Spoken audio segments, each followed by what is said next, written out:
Hi friends, good evening. Welcome to the Hindu analysis for 17th October. Last week కొంచెం health problem రావడం వల్ల Hindu analysis చేసుకోలేకపోయాము. And ఇవాళ నుంచి రెగ్యులర్గా హిందూ అనాలిసిస్ ఉంటుంది, ఫాలో అవ్వండి. అండ్ ఈరోజు మనం హిందూ న్యూస్ పేపర్లో వచ్చిన ఇంపార్టెంట్ ఆర్టికల్స్ని prelims and mains point of వ్యూలో డిస్కస్ చేద్దాం. Before going to start the session today, ఒక important announcement from LTX classes ఏంటంటే, దసరా ధమాకా ఆఫర్ కింద UPSC infinity program actual fee 60,000 rupees, but మీకు 12,000 డిస్కౌంట్ తోటి ఓన్లీ 48,000కే మీకు ఇవ్వడం జరుగుతుందన్నమాట. అండ్ ఈ దసరా ధమాకా offer it is valid till 31st October. So ఈ మంత్ ఎండింగ్ వరకు ఈ ఆఫర్ని ఎక్స్టెండ్ చేయడం జరిగింది. Utilise this offer and you can get UPSC infinity program with life time validity. మీకు ఈ ప్రోగ్రామ్ అనేది ఇవ్వడం జరుగుతుంది. అంటే ఒకసారి మీరు సబ్స్క్రైబ్ చేసుకున్నట్టయితే for any number of UPSC attempts you can use this program అనమాట. ఓకే, మీకు దీనికి సంబంధించి ఏదైనా డౌట్స్ ఉన్నట్టయితే you can contact this number. And UPSC infinity program ఆఫ్లైన్లో కూడా అవైలబుల్గా ఉంది. And offline UPSC infinity program Vizag బ్రాంచ్లో మనకి సేమ్ అదే బ్రాంచ్కి కూడా దసరా ధమాకా ఆఫర్ అప్లికబుల్గా ఉందన్నమాట. అయితే ఫీజు ఎంత అంటే 1,00,000 రూపీస్. 1,00,000 రూపీస్ ఉన్నది మీకు ఫ్లాట్ 25,000 డిస్కౌంట్ తోటి ఓన్లీ 75,000కే మీకు ఈ ప్రోగ్రామ్ అనేది ఆఫ్లైన్లో ఇవ్వడం జరుగుతుంది అట్ వైజాగ్ బ్రాంచ్. అండ్ ఈ కోర్స్ కూడా లైఫ్ టైం వ్యాలిడిటీ తోటే ఇవ్వడం జరుగుతుందన్నమాట. ఓకే, అండ్ ఈ ఆఫర్ అనేది it is valid till 31st October, అంటే ఈ మంత్ ఎండింగ్ వరకు ఈ ఆఫర్ అనేది వ్యాలిడిటీ ఉంటుంది. ఓకే, సో ఇక్కడ here is the address of Vizag branch. If you have any doubts you can contact this number, or else మీరు డైరెక్ట్గా వైజాగ్ బ్రాంచ్కి వెళ్ళి అక్కడ ఒక 1 or 2 క్లాసెస్ డెమో విని కూడా మీరు డిసైడ్ అవ్వచ్చు. Okay, so this is about UPSC infinity offline program and దానికి సంబంధించిన దసరా ఆఫర్ అనమాట. అండ్ ఈరోజు మనం హిందూ అనాలిసిస్లో కవర్ చేసుకోబోతున్న ఆర్టికల్స్ ఏంటి అన్నది ఫస్ట్ చూద్దాము, ఇండెక్స్. ఆ తర్వాత will discuss it one by one. Okay, so ఇక్కడ ఫస్ట్ది ఏంటంటే electoral bonds case to constitution bench. ఇది మనం ఇంతకుముందు ఎలక్టోరల్ బాండ్స్ గురించి ఆల్రెడీ మనం ఒకసారి చెప్పుకున్నాము. ఇప్పుడు అసోసియేషన్ ఫర్ డెమోక్రటిక్ రిఫార్మ్స్ వాళ్ళు వేసిన కేసు కదా ఇది. సో దీనికి సంబంధించిన కేస్ని కాన్స్టిట్యూషన్ బెంచ్కి అప్పచెప్పడం జరిగిందనమాట. సో అది ఈ month ending 31st October hearing ఉంటుంది అని చెప్పడం జరిగింది. దానికి సంబంధించిన ఆర్టికల్ ఒకటి. అండ్ సో ఇది మనం ఆల్రెడీ ఒక టాపిక్గా మనం డిస్కస్ చేసాం కాబట్టి this I'm going to discuss as a question and answer format. Okay, so దీనికి ఒక క్వశ్చన్ ఇచ్చి అండ్ దానికి అప్రోచ్ ఎలా ఉండాలి ఏంటి అని చెప్పి ఈ పర్టికులర్ టాపిక్కి సంబంధించి అలా డిస్కస్ చేద్దాం. అండ్ ఆ తర్వాత డిలే యాజ్ టాక్టిక్, ఇది కూడా అగైన్ జ్యుడిషియరీ రిలేటెడే. కొలీజియం సిస్టమ్ కి ఇంకా సెంటర్కి మధ్య ఉన్న టజిల్ గురించి regarding the transfer of judges. So ఇది మనం ప్రిలిమ్స్ పాయింట్ ఆఫ్ వ్యూలో మనం డిస్కస్ చేద్దాం, బికాజ్ మెయిన్స్కి ఇది ఒక్కదాని మీదే అంత క్వశ్చన్ అడిగేంత స్కోప్ అయితే లేదు. And next third one is very very very important topic today. ఏంటంటే separate environment impact assessment needed for Indian Himalayan region అని చెప్పి ఒక వెరీ ఇంపార్టెంట్ ఎడిటోరియల్ రావడం జరిగింది. సో దాని గురించి మనం డిస్కస్ చేద్దాం. ఇండియన్ హిమాలయన్ రీజియన్ యొక్క వల్నరబిలిటీ ఏంటి అండ్ ఎన్విరాన్మెంట్ ఇంపాక్ట్ అసెస్మెంట్ యొక్క ఇంపార్టెన్స్ ఏంటి అన్నవి చూద్దాము. అండ్ ఆ లాస్ట్ టాపిక్ వచ్చేసి ఈరోజు medical termination of pregnancy. Okay, so ఈ 4 టాపిక్స్ గురించి మనం ఈరోజు డీటెయిల్డ్గా డిస్కస్ చేద్దాం. Okay, so let us start with the first one, electoral bonds case to constitution bench. ఇక్కడ ఏమనుంది, supreme court refers electoral bonds case to 5 judge constitution bench. అంటే constitution bench అంటే ఇంపార్టెంట్ కేసెస్ని డీల్ చేయడానికి కాన్స్టిట్యూషన్ బెంచ్ అనేది ఉంటుంది. So ఇక్కడ దీని composition 5 మంది అనమాట, 5 judges with supreme court chief justice CJI అంటాం కదా, ఆయన కంపల్సరీగా 5 మందిలో ఒకరుగా ఉన్న బెంచ్ అనమాట, కాన్స్టిట్యూషన్ బెంచ్. అయితే ఇక్కడ ఏమనుంది న్యూస్లో, in a quick turn off events chief justice of India Chandrachud referred the challenge to the validity of the electoral bonds scheme, which facilitates anonymous donations to political parties, to a constitution bench of 5 judges. ఈ electoral bonds అనేవి ఏంటని చెప్పుకున్నాం మనము, అనానిమస్గా అంటే ఎవరు donation చేస్తున్నారు అన్నది తెలియకుండా, అంటే వాళ్ళ అనానిమిటీని కాపాడుతూ, అంటే ఎవరని చెప్పకుండా వాళ్ళకు నచ్చిన పొలిటికల్ పార్టీస్కి డొనేషన్స్ చేసుకోవచ్చు. ఇన్ ద బాండ్స్ రూపంలో, ఓకేనా. అంటే like 1000 rupees denomination, 10,000 rupees denomination, 1 lakh, 1 crore denominations ఉన్నటువంటి బాండ్స్ని మధ్యలో ఒక బ్యాంక్ ఫెసిలిటేటర్గా ఉంటుంది, ఎస్బీఐ. సో దాని ద్వారా వాళ్ళకి నచ్చినటువంటి పొలిటికల్ పార్టీస్కి డొనేషన్స్ చేసుకోవచ్చు. దీన్నే ఎలక్టోరల్ బాండ్స్ అని అంటారు.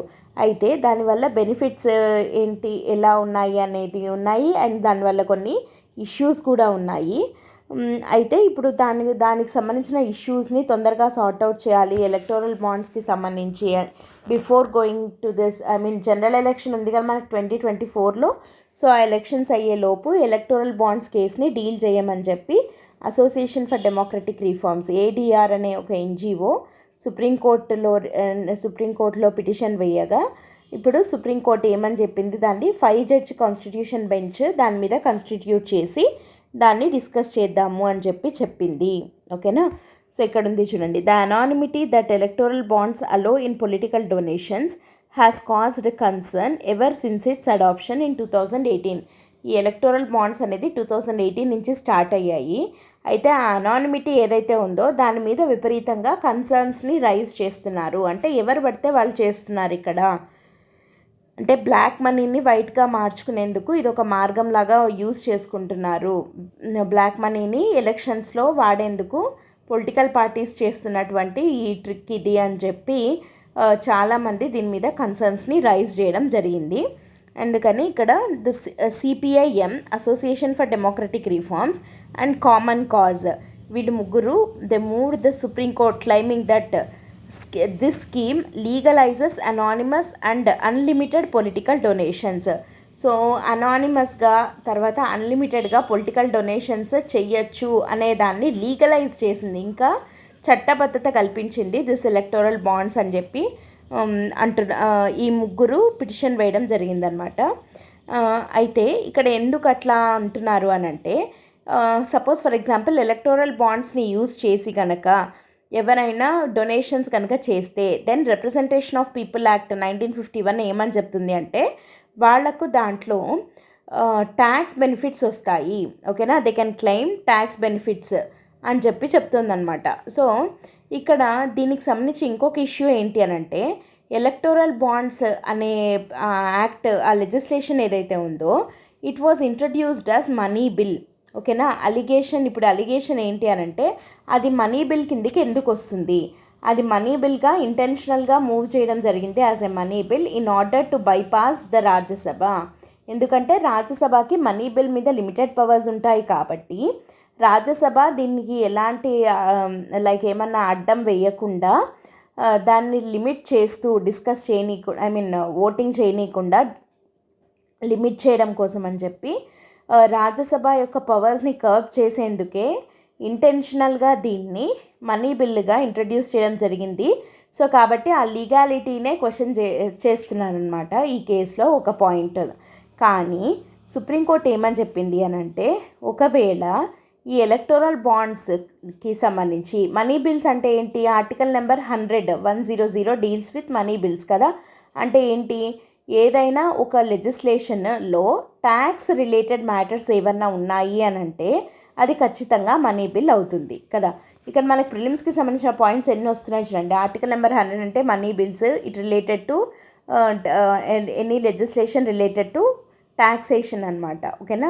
సో ట్యాక్సేషన్కి సంబంధించిన మ్యాటర్స్ అయితే దాన్ని మనీ బిల్ అని అంటాము. And who is the final authority to decide whether a bill is money bill or not. ఒక బిల్లు మనీ బిల్లా కాదా అని చెప్పి డిసైడ్ చేసే ఫైనల్ అధికారం ఎవరికి ఉంది అని అంటే లోక్సభ స్పీకర్కి ఉంది, ఓకేనా. సో ఎందుకంటే లోక్సభ స్పీకర్ లోక్సభలో ఆ బిల్లుని తను లోక్సభలో పాస్ చేసిన తర్వాత ప్రెసిడెంట్ ప్రయర్ పర్మిషన్ తీసుకునే దాన్ని ఇంట్రడ్యూస్ చేయాలి మనీ బిల్లుని. అండ్ లోక్సభలో ఆ బిల్లు పాస్ అయిన తర్వాత before sending it to Rajya Sabha speaker సర్టిఫైస్ that this particular bill is money bill, ఓకేనా. స్పీకర్ సర్టిఫై చేసి రాజ్యసభకి పంపిస్తే అప్పుడు రాజ్యసభ అది మనీ బిల్ కాబట్టి దానికి లిమిటెడ్ పవర్స్ ఉన్నాయి కాబట్టి దానికి తగిన ప్రొసీజర్ని ఫాలో అవుతుంది. సో ఇప్పుడు రాజ్యసభని బైపాస్ చేసేందుకే ఈ ఎలక్టోరల్ బాండ్స్ని మనీ బిల్ లెజిస్లేషన్ కింద చూపిస్తూ పాస్ చేశారు అని చెప్పి ఒక అలిగేషన్ వస్తుంది.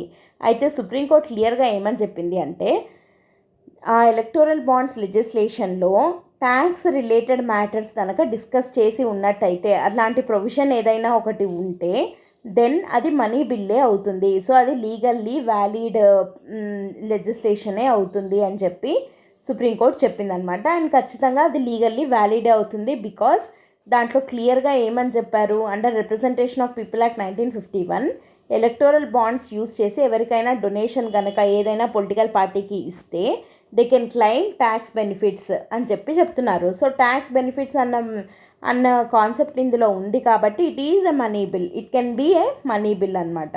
సో ఓకే, ఇప్పుడు అదొక ప్రాబ్లం. అయితే ఎలక్టోరల్ బాండ్స్లో ట్రాన్స్పరెన్సీ ఉండట్లేదు, అనానిమిటీ కింద ఎవరంటే వాళ్ళు డొనేషన్స్ని చేస్తున్నారు అన్నది, ఈ రెండింటిని బేస్ చేసుకొని వీళ్ళు ఈ పిటిషన్ని ఫైల్ చేయడం జరిగింది. ఇప్పుడు దాన్ని డీల్ చేయడానికే కాన్స్టిట్యూషన్ బెంచ్ని సుప్రీంకోర్టు ఏర్పాటు చేయడం జరిగిందనమాట. ఓకేనా, ఇక్కడ ఉంది చూడండి. The petitioners say 95% of the electoral bonds sold have been in favour of one political party. మొత్తం సేల్ అయిన అన్ని బాండ్స్లోకి 95% ఎలక్టోరల్ బాండ్స్ ఒక పొలిటికల్ పార్టీకే చెందాయి అని అంటే ఏమని అర్థము అని అంటే, ఇక్కడ లైక్ ఆ బాండ్స్ని ఇంటెన్షనల్గా ఒక పొలిటికల్ పార్టీకే ఇస్తున్నా అంటే ఇక్కడ కూడా మళ్ళీ ట్రాన్స్పరెన్సీ లేదు. సో దానివల్ల ఏముండవు, ఇండియాలో ఫ్రీ అండ్ ఫెయిర్ ఎలక్షన్స్ అనేది పాసిబుల్ కాదు, which is very basic for the functioning of the democracy కదా. So free and fair elections అనేవి ఉంటేనే డెమోక్రసీ ప్రాపర్గా ఫంక్షన్ అయినట్టు, కానీ అదే లేకుండా పోతోంది అని చెప్పి వీళ్ళు కేసు వేయడం జరిగింది. అయితే ఇప్పుడు దీనికి సంబంధించి ఒక క్వశ్చన్ లాగా వస్తే ఎలా వస్తుంది అండ్ దానికి మన అప్రోచ్ ఎలా ఉండాలి అన్నది ఇప్పుడు డిస్కస్ చేద్దాం. క్వశ్చన్ ఏంటి అని అంటే, critically examine the effectiveness of electoral bonds to make Indian elections more transparent. Also discuss other reforms needed to make election process more fair. Okay, ఇది క్వశ్చన్ అనమాట. ఫస్ట్ ఎలక్టోరల్ బాండ్స్ యొక్క ఎఫెక్టివ్నెస్ని examine చేయాలి. And ఆ తర్వాత ఇవి కాక ఇంకేం reforms అవసరము ఎలక్షన్ ప్రాసెస్ని ఇంకా ఫెయిర్గా ఉంచడానికి అన్న దాని గురించి కూడా డిస్కస్ చేయమని చెప్పి అడుగుతున్నారు. అప్రోచ్ చూద్దాము. ఫస్ట్ ఎలక్టోరల్ బాండ్స్ అంటే ఏంటని దాని గురించి కొంచెం బేసిక్ ఇన్ఫర్మేషన్ రాస్తాము. ఆ తర్వాత ఎలక్టోరల్ బాండ్స్లో వల్ల ఉన్న పాజిటివ్ ఆస్పెక్ట్స్ ఏంటి అండ్ ఉన్న ఇష్యూస్ ఏంటి. ఎందుకంటే ఇక్కడ క్వశ్చన్ ఏమని అడిగారు, critically examine the effectiveness of electoral bonds అన్నారు. క్రిటికల్లీ ఎగ్జామిన్ అని అన్నప్పుడు you need to right both positives as well as negatives of the electoral bonds కదా. కాబట్టి ఎలక్షన్ ప్రాసెస్ని ట్రాన్స్పరెంట్గా ఉంచేందుకు ఎలక్టోరల్ బాండ్స్ అనేవి ఎంత మటుకు ఎఫెక్టివ్గా ఉన్నాయి అన్నదాన్ని క్రిటికల్లీ ఎగ్జామిన్ చేయమన్నారు. కాబట్టి ఫస్ట్ కీవర్డ్ ఇక్కడ ఎలక్టోరల్ బాండ్స్, దాని గురించి కొంచెం రాసి ఆ తర్వాత positive aspects related to electoral bonds and issues related to electoral bonds రెండు రాయాల్సి ఉంటుంది. అండ్ ఆ తర్వాత also discuss other reforms needed to make election process more fair అన్నారు. కాబట్టి అంటే ఎలక్టోరల్ బాండ్స్ కాక ఎలక్షన్స్ ఇంకా ఫెయిర్గా ఉంచేందుకు వేరే ఏం రిఫార్మ్స్ని తీసుకొని రావచ్చు అన్నది కూడా మనం ఒక 2 or 3 పాయింట్స్ అన్న అట్లీస్ట్ రాసేసి ఫైనల్గా ఆన్సర్ని కన్క్లూడ్ చేసేయడమే. ఓకేనా. సో ఇప్పుడు ఎలక్టోరల్ బాండ్స్ అంటే ఏంటి? Electoral bonds are instruments launched by the government of India కదా. It allows donations to political parties using bank as intermediary. ఇందాక మనం దగ్గర చెప్పుకున్నాం, మనకు నచ్చిన పొలిటికల్ పార్టీస్కి డొనేషన్స్ చేసేందుకు యూజింగ్ బ్యాంక్ యాజ్ ఇంటర్మీడియరీ చేసే పనే ఎలక్టోరల్ బాండ్స్ అంటే.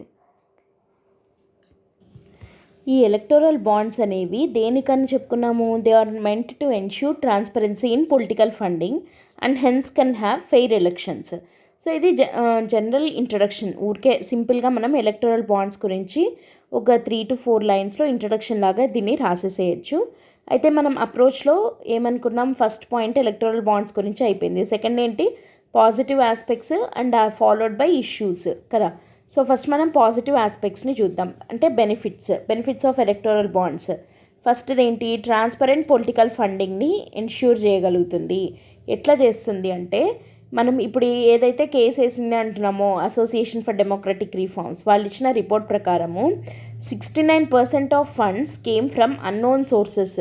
So electoral bonds can be an alternative. ఓకేనా, అంటే అప్పుడు వరకు ఎలక్టోరల్ బాండ్స్ రాకముందు వరకు పొలిటికల్ పార్టీస్కి ఫండింగ్ ఇస్తున్న వాళ్ళు ఎవరైతే ఉన్నారో వాళ్ళు ఇస్తున్నటువంటి అమౌంట్లో 69% ఫండ్స్ ఎక్కడి నుంచి వస్తున్నాయో కూడా తెలియకుండా వచ్చేవి.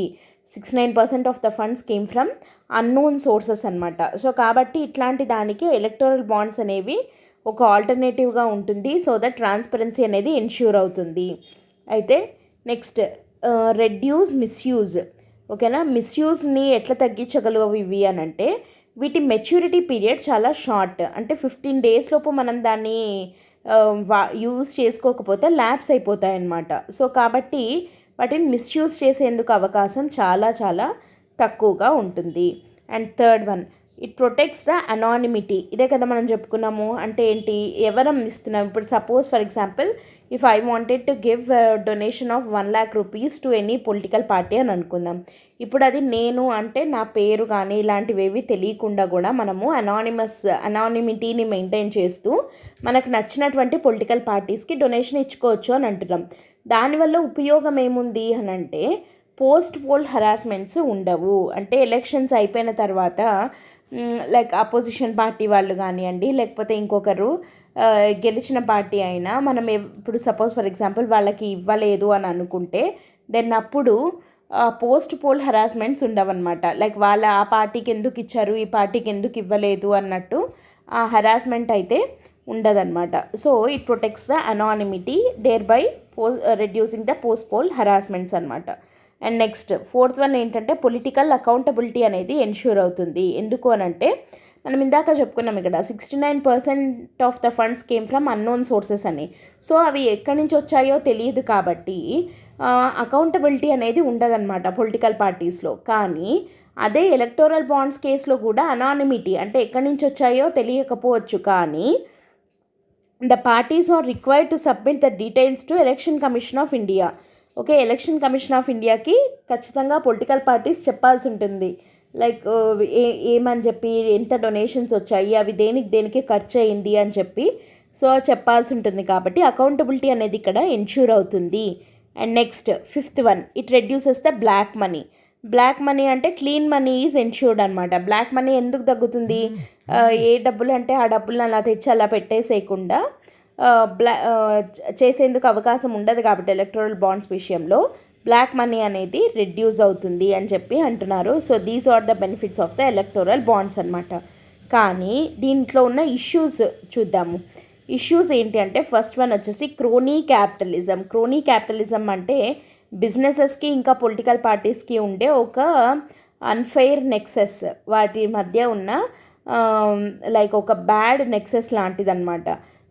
దానికి సంబంధించి ఒక పాయింట్ ఏంటి అని అంటే ఇక్కడ చూస్తే according to right information RTI ప్రకారము electoral bonds with 1 crore denomination accounted for 91% of the 5,896 crores raised. అంటే ఇది వచ్చేసి 2018-19 మధ్యకాలం గురించి మాట్లాడుతున్నారు. 2018 to 2019 మధ్యలో టోటల్ ఎలక్టోరల్ బాండ్స్ ద్వారా 5,896 crores అన్ని పార్టీస్కి డొనేషన్స్ వచ్చాయి. ఓకేనా, 5,896 కోట్ల అమౌంట్ని త్రూ ఎలక్టోరల్ బాండ్స్ రైజ్ చేస్తే 1 yearలో అందులో 91%, ఓకే, అంటే ఆల్మోస్ట్ ఇంకా మొత్తం ఎంత కలెక్ట్ అయిందో అంతా అని కూడా చెప్పచ్చు కదా. ఆల్మోస్ట్ 91% వచ్చేసి 1 crore డినామినేషన్ ఉన్న బాండ్స్ ద్వారానే అయ్యాయి. అంటే 1 crore డినామినేషన్ ఉన్న బాండ్స్ని ఒక పొలిటికల్ పార్టీకి డొనేట్ చేస్తున్నారంటే అది ఎవరు అయి ఉంటారు, కార్పొరేట్సే ఎక్కువగా ఉంటారు. సో కార్పొరేట్స్ ఒక పొలిటికల్ పార్టీకి డొనేట్ చేస్తున్నాయి అని అంటే పొలిటికల్ పార్టీకి ఇంకా కార్పొరేట్స్కి మధ్య ఉన్నటువంటి నెక్సెస్ ఎట్లాంటిది అనేది మనం అర్థం చేసుకోవచ్చు కదా. So this is nothing but crony capitalism. ఓకేనా, సో ఏంటి ఇక్కడ ఫ్యాక్ట్ ఏంటి, almost 91% of the total 5,896 crores raised in 2018-19 year are 1 crore denomination ఉన్నటువంటి బాండ్స్ అనమాట. సో కాబట్టి కార్పొరేట్ ప్లేయర్సే ఎక్కువగా ఉన్నారు అనేది మనకి తెలుస్తోంది. సెకండ్ వన్ ఏంటి అంటే పొలిటికల్ ఇన్ఫ్లుయెన్స్. పొలిటికల్ ఇన్ఫ్లుయెన్స్ అంటే ఏంటి అని అంటే 2017-18 మధ్యకాలంలో చూస్తే మళ్ళీ ఇక్కడ 91% 1 crore ఉంటే ఇక్కడ 95% మేజర్ పొలిటికల్ పార్టీస్కే డొనేషన్స్ వెళ్ళాయి. సో టోటల్ 222 crores మనకి డొనేషన్స్ అయితే అందులో 95% డొనేషన్స్ పెద్ద పెద్ద పొలిటికల్ పార్టీస్కి వెళ్ళాయి కానీ చిన్న వాటికి వెళ్ళట్లేదు. అంటే పొలిటికల్ ఇన్ఫ్లుయెన్స్ కూడా ఇక్కడ ఎక్కువగా ఉంది అని చెప్పచ్చు. Third one delayed audit reports. Delayed audit reports అంటే పొలిటికల్ పార్టీస్ వాటికి ఎంతెంత ఎలక్టోరల్ బాండ్స్ రూపంలో ఎంత వచ్చాయి అండ్ వాటిలో అవి దేనికి కానీ ఎంత ఖర్చు పెట్టారు అని చెప్పి ఆడిట్ రిపోర్ట్స్ని సబ్మిట్ చేయాల్సి ఉంటుంది. కానీ 50% of the political parties did not submit their audit report for 2018-19. ప్రస్తుతం మనం 2023లో ఉన్నాము, కానీ 18-19కి సంబంధించిన ఆడిట్ రిపోర్ట్స్ని కూడా పొలిటికల్ పార్టీస్లో 50% పొలిటికల్ పార్టీస్ ఇంతవరకు సబ్మిట్ చేయలేదు. So delayed audit reports. Next fourth one ఏంటి అంటే removal of cap on foreign funding. It impacts Indian politics. అంటే ఫారిన్ ఫండింగ్ మీద లిమిటేషన్స్ ఏమీ పెట్టలేదు. అంటే ఫారిన్ నుంచి వచ్చే ఫండింగ్ని ఇంతే తీసుకోవాలి అట్లాంటివి ఏమీ లేవన్నమాట. సో దాని మీద ఉన్నటువంటి ఆ క్యాప్ అంటే లైక్ ఆ లిమిట్ ఏదైతే ఉందో దాన్ని రిమూవ్ చేయడం జరిగింది. దానివల్ల ఏమవుతుంది, foreign players can impact the Indian politics కదా. సో కాబట్టి అది కూడా ఒక issue with this electoral bonds. And next fifth point ఏంటంటే non disclosure to election commission of India. దేన్ని non disclosure to election commission of India అని అంటే representation of people act 1951 ఏమని చెప్తుంది అంటే క్లియర్లీ మ్యాండేట్స్ దట్ 20,000 డినామినేషన్ ఉన్న వాటికి tax exemptions ఉంటాయి అని చెప్పి.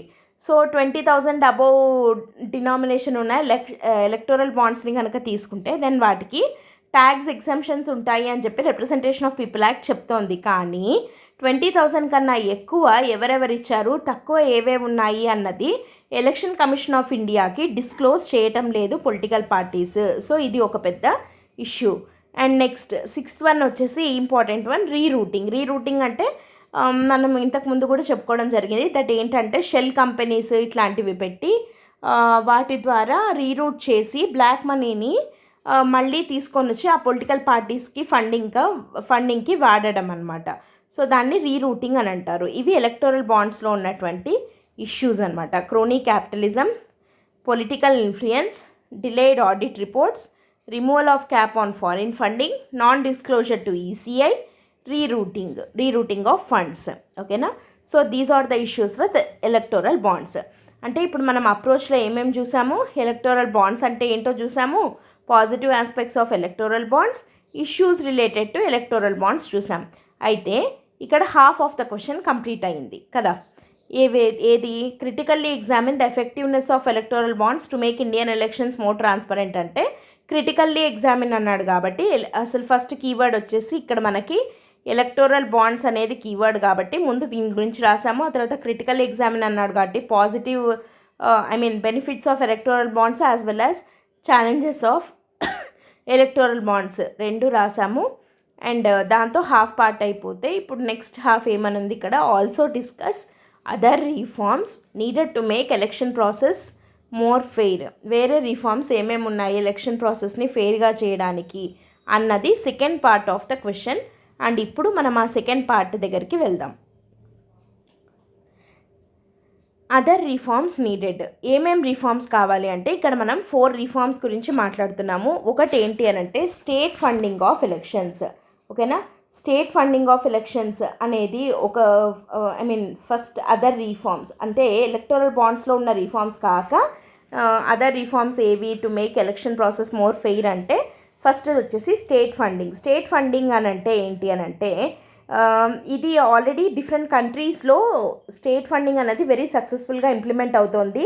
Like for example Germany, Japan, Canada, Sweden ఇట్లాంటి చోటంతా కూడా ఈ స్టేట్ ఫండింగ్ అనేది సక్సెస్ఫుల్గా రన్ అవుతోందన్నమాట. అంటే ఏంటంటే ఇక్కడ గవర్నమెంట్ ఒక నేషనల్ ఎలక్షన్ ఫండ్ అని చెప్పి ఒక ఫండ్ని ఏర్పాటు చేయాలి. వెరిన్ ఇండివిజువల్ డోనార్స్ అంటే సేమ్ ఇప్పుడు ఎలక్టోరల్ బాండ్స్ లాగే ఎవరైనా ఒక ఇండివిజువల్ డోనార్స్ కానీ లేదా కార్పొరేట్ హౌజెస్ ఆ కంపెనీస్ కానీ ఏవైనా కూడా వీళ్ళకి 100% ట్యాక్స్ ఫ్రీ తోటి ఫండ్ని డొనేట్ చేయొచ్చు. ఓకే, సో అంటే స్టేట్ ఫండింగ్ అంటే ఆ ఫండ్లోకి ముందు వీళ్ళంతా మనీని డొనేట్ చేసిన తర్వాత వాళ్ళకి 100% ట్యాక్స్ డిడక్షన్స్ వస్తాయి, దానికి వాళ్ళు ఎంతైతే ఇచ్చారో అంత. అండ్ అప్పుడు ఆ మనీని ఎలక్షన్స్ కోసం స్పెండ్ చేయడం, గవర్నమెంట్ స్పెండ్ చేయడం అనేది స్టేట్ ఫండింగ్ ఆఫ్ ఎలక్షన్స్ అనేది. It is very successful in countries like Germany, Japan, Canada, Sweden etcetera. ఇట్లాంటి చోట చాలా సక్సెస్ఫుల్గా రన్ అవుతుందన్నమాట. సో దాన్ని మనం ట్రై చేయొచ్చు in order to ensure free and fair elections. అంటే ఎక్కువ స్పెండ్ చేయడము, ఈ ఓటుకు నోటు అని ఇట్లాంటివి లేకుండా ఫ్రీ అండ్ ఫెయిర్గా ఎలక్షన్స్ని కండక్ట్ చేయగలుగుతారు. అండ్ నెక్స్ట్ సెకండ్ వన్ వచ్చేసి regulatory framework for auditing the political parties. Okay, regulatory framework for auditing political parties అంటే ఇక్కడ వచ్చేసి మనం ఒక కమిటీ గురించి మాట్లాడుకోవాలి. అదేంటంటే వెంకటాచలయ్య కమిటీ రిపోర్ట్ 2002లో ఇవ్వడం జరిగిందనమాట. ఈ వెంకటాచలయ్య కమిటీ రిపోర్ట్ ఏమని చెప్పింది అని అంటే ఖచ్చితంగా ఒక ప్రాపర్ రెగ్యులేటరీ ఫ్రేమ్వర్క్ ఉండాలి in order to audit the party income and expenditure. ఓకేనా, సో ఒక పార్టీ యొక్క ఇన్కమ్ ఎంత, దాని యొక్క ఎక్స్పెండిచర్ ఎంత అన్నది ప్రాపర్గా ఆడిటింగ్ అనేది చెయ్యాలి అని చెప్పి వెంకటాచలయ్య కమిటీ రికమెండేషన్స్ చేయడం జరిగింది in the year 2002 it self. ఓకేనా, సో అట్లాంటివి ప్రాపర్ ఆడిటింగ్ అనేది లేకపోతే మనం ఇందాక పైన చెప్పుకున్న ఈ స్టేట్ ఫండింగ్ ఇట్లాంటివి ఉంటాయి కదా, ఇవి అంత ఎఫెక్టివ్గా రాదు అని చెప్పి ఈ కమిటీ రికమెండేషన్స్ చేయడం జరిగింది ఇన్ 2002. ఓకే, థర్డ్ వన్ వచ్చేసి strengthening election commission of India. Election commission of ఇండియాని ఇంకా ఎట్లా స్ట్రెంథన్ చేయొచ్చు అని అంటే బై ఎనేబ్లింగ్ సూటబుల్ లాస్, తర్వాత హెల్దీ పొలిటికల్ ఎన్విరాన్మెంట్ ఉండే విధంగా, అండ్ దానికి కావాల్సిన స్టాఫ్ని కానీ ఇన్ఫ్రాస్ట్రక్చర్ని కానీ లాజిస్టిక్స్ని కానీ ప్రొవైడ్ చేస్తూ ఎలక్షన్ కమిషన్ ఆఫ్ ఇండియాని ఇంకా ఇండిపెండెంట్గా అండ్ ఇంకా స్ట్రాంగ్గా దాని ఫంక్షన్స్ని పర్ఫామ్ అయ్యేలాగా ఎంపవర్ చేయడం. Strengthening of election commission of India ఇది ఒక రెగ్యులేటరీ బాడీ మనకు ప్రాపర్గా పనిచేసినా కూడా we can have free and fair elections in India కదా. సో అదనమాట. అండ్ నెక్స్ట్ ఫోర్త్ వన్ వచ్చేసి లెజిస్లేటివ్ మెజర్స్. ఇక్కడ లెజిస్లేటివ్ మెజర్స్లో ఏమని లైక్ ఎట్లాంటి మెజర్స్ రావాలి అని అంటున్నారు అని అంటే మనకి బూత్ క్యాప్చరింగ్ అని, రిగ్గింగ్ అని ఇట్లాంటివి చేస్తుంటారు కదా. So booth capturing, rigging, intimidating, force చేయడం అనమాట, మాకే ఓటేయండి అని చెప్పి ఇట్లాంటివి. సో ఈ బూత్ క్యాప్చరింగ్, తర్వాత రిగ్గింగ్, ఇంటిమిడేటింగ్ ఇట్లాంటి వాటిని అన్నిటినీ కంట్రోల్ చేసేందుకు గాను స్ట్రాంగ్ లెజిస్లేషన్ అనేది అవసరం. స్ట్రాంగ్ లెజిస్లేటివ్ మెజర్స్ అనేది ఖచ్చితంగా మనకు కావాలి. అండ్ ఆల్సో యాంటీ డిఫెక్షన్ లాలో రీఫార్మ్స్ని తీసుకొని రావడానికి కూడా కావాలి అని చెప్పి కొన్ని లెజిస్లేటివ్ మెజర్స్ అనేవి నీడెడ్ అని చెప్పి ఒక కమిటీ చెప్పడం జరిగింది. దట్ ఈజ్ నథింగ్ బట్ ఒకటి ఫస్ట్ వేటికి సంబంధించి booth capturing, rigging, intimidation and వీటితో పాటు యాంటీ డిఫెక్షన్ లాలో ఉండే లూప్ హోల్స్ని రెక్టిఫై చేసి రీఫార్మ్స్. సో ఇవన్నీ తేవాలి అని చెప్పి రికమెండ్ చేసిన కమిటీ వచ్చేసి Dinesh Goswami committee. Okay, Dinesh Goswami committee అనమాట. దినేష్ గోస్వామి కమిటీ చెప్పిన స్ట్రాంగ్ లెజిస్లేటివ్ మెజర్స్ని తీసుకొని రావాలి. అండ్ వెంకటాచలయ్య కమిటీ చెప్పినట్టు regular framework for auditing the political parties చేయాలి. అప్పుడే స్టేట్ ఫండింగ్ అనేది ఎఫెక్టివ్గా పనిచేయగలుగుతుంది. అండ్ ఇవన్నీ కాక ఇంప్లిమెంటేషన్, ఎలక్షన్స్కి రెగ్యులేటరీ బాడీ ఏదంటే, ఇంప్లిమెంటేషన్ బాడీ ఏదంటే ఎలక్షన్ కమిషన్ ఆఫ్ ఇండియా కదా. సో ఎలక్షన్ కమిషన్ ఆఫ్ ఇండియాని తగినంత స్టాఫ్, తగినంత రీసోర్సెస్ని ఇచ్చి, లాజిస్టిక్ సపోర్ట్ని, ఇన్ఫ్రాస్ట్రక్చర్ సపోర్ట్ని ఇచ్చి అది స్ట్రాంగ్గా ఫంక్షన్ అయ్యే విధంగా చూసుకోవాలి. So these are the other reforms needed in addition to the electoral bonds అనమాట. ఎలక్టోరల్ బాండ్స్తో పాటు చేయాల్సిన పని ఇవన్నీ అని చెప్పి మనం ఫైనల్గా ఆన్సర్ని ఎండ్ చేసేయచ్చు. ఓకే, సో ఇది ఫస్ట్ క్వశ్చన్ అండ్ దానికి సంబంధించి అప్రోచ్ని మనం డిస్కస్ చేయడం జరిగింది. Let us move on to the second article. Second article, the Indian Himalayan region needs its own EIA అని చెప్పి ఒక ఆర్టికల్ వచ్చింది. చాలా చాలా ఇంపార్టెంట్ ఆర్టికల్ ఇది. అంటే ఇది దేని గురించి, ఇది మొత్తం EIA అంటే ఎన్విరాన్మెంటల్ ఇంపాక్ట్ అసెస్మెంట్ కదా. సో ఇండియన్ హిమాలయన్ రీజియన్కి దానికంటూ ఒక సపరేట్ EIA అనేది ఉండాలి అని చెప్పి ఉన్నటువంటి ఆర్టికల్ అనమాట. అసలు ఇది ఏ కాంటెక్స్లో ఎందుకు ఇలా కావాలి అని అడుగుతున్నారు, ఎందుకు ఇది న్యూస్లో ఉంది అని అంటే, the tea-star dam breach in Sikkim in early October and the recent floods and landslides in Himachal Pradesh are a stark reminder of the havoc our development model is wreaking on our environment and ecology, especially in the mountains. It is imperative to assess the worthiness of any significant human endeavor in terms of its impact on the environment. Introduction చాలా బాగుంటుంది. So as it ఈస్గా మనము ఎస్సేస్లో కానీ లేదంటే ఆన్సర్లో కానీ ఇదే మొత్తం మనం ఇంట్రొడక్షన్గా పెట్టేయచ్చు అనమాట. ఓకేనా. ఏమనుంది ఇక్కడ, రీసెంట్గా మనకి సిక్కింలో గ్లేషియర్ లేక్ అవుట్బర్స్ ఫ్లడ్ వచ్చింది కదా, అప్పుడు టీ-స్టార్ డ్యామ్ బ్రేక్అవుట్ అయింది. సో ఆ విషయంలో కానివ్వండి, లేదా హిమాచల్ ప్రదేశ్లో రీసెంట్గా వచ్చినటువంటి ఫ్లడ్స్ లేదా ల్యాండ్ స్లైడ్స్, ఇట్లాంటివన్నీ కూడా ఒక స్టార్క్ రిమైండర్గా మనకి తెలుస్తోందన్నమాట. ఏమని ఒక లెసన్ని నేర్పిస్తున్నాయి, ఒక సిగ్నల్ ఇస్తున్నాయి. ఏమని అంటే, మన డెవలప్మెంట్ మోడల్స్ అనేవి ఎన్విరాన్మెంట్ మీద అండ్ ఎకాలజీ మీద ఎంత నెగటివ్ ఇంపాక్ట్ని చూపిస్తున్నాయి. సో వాటి యొక్క వర్తీనెస్ అంటే అక్కడ అసలు అవి ఉండడము అన్నది అంత వర్తా కాదా అన్నది మనం స్ట్రిక్ట్గా అసెస్ చేయాల్సిన అవసరం ఉంది అని చెప్పి, ఎన్విరాన్మెంట్ మీద వాటి వల్ల పడే ఇంపాక్ట్ ఎంత ఉంది అనేది ప్రాపర్గా అసెస్ చేయాల్సిన అవసరం ఉంది అని చెప్పి అంటున్నారు ఇక్కడ. అండ్ దాంట్లో జనరల్గా మౌంటైన్స్ అనేవి ఫ్రెజైల్గా ఉంటాయి. పర్టికులర్లీ మన హిమాలయాస్ అనేవి ఇంకా అవి యంగ్ ఫోల్డెడ్ మౌంటైన్స్ కదా, సో అవి చాలా ఫ్రెజైల్గా ఉంటాయి.